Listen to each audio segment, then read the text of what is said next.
Hi friends, అందరు ఎలా ఉన్నారు? బాగున్నారనేసి అనుకుంటున్నా ఫ్రెండ్స్. ఇది సమ్మర్ కొంచెం లేట్ అయిపోయింది ఫ్రెండ్స్, వరి నారు పోయడం.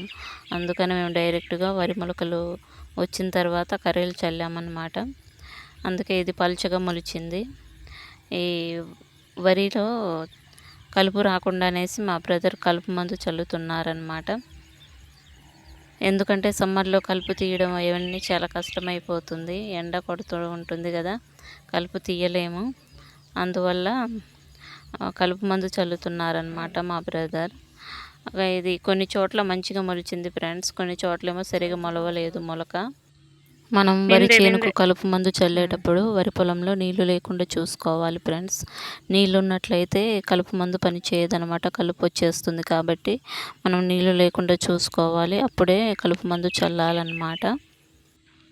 Thank you friends. నా వీడియో కనుక నచ్చినట్లయితే please like, share and subscribe my channel.